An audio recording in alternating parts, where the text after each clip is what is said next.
Ayu Ting Ting kembali jadi sorotan dikira halus soal undangan Kaesang Erina. Absennya Ayu Ting Ting di nikahan Kaesang Erina berbuntut panjang. Sebelumnya diketahui, Ayu Ting Ting diundang hadiri nikahan Kaesang Erina.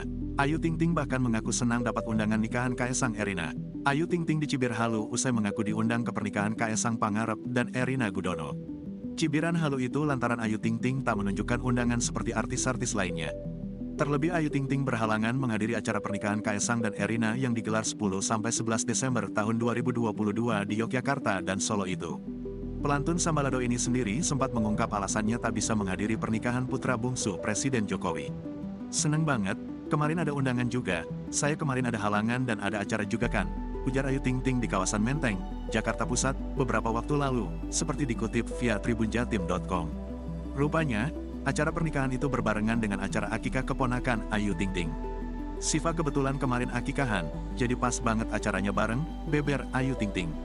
Diundang di pernikahan anak Presiden Jokowi, Ayu Ting Ting sendiri mengaku tak menyangka sekaligus senang. "Iya, saya juga kaget, seneng lah," ungkap Ayu Ting Ting. Sayangnya, acara keluarga menghalanginya menghadiri acara tersebut. Sebagai gantinya, ibu satu anak ini hanya bisa mengirim karangan bunga. "Saya cuma bisa kirim bunga," ungkap Ayu Ting Ting. Di sisi lain, banyak netizen yang tak percaya bahwa janda NG Baskoro itu mendapat undangan pernikahan Kaesang dan Erina. Ayu Ting Ting ramai dicap halu, asisten pribadi sang biduan pun buka suara. Melalui unggahan Instagram Story, ia membagikan undangan pernikahan Kaesang dan Erina untuk Ayu Ting Ting. "Lah iya bentrok sama acara kita ya Goyu," ujarnya, dikutip dari Instagram @nurulagilrustami via tribun-hubungmedan.com, Senin, tanggal 19 Desember tahun 2022.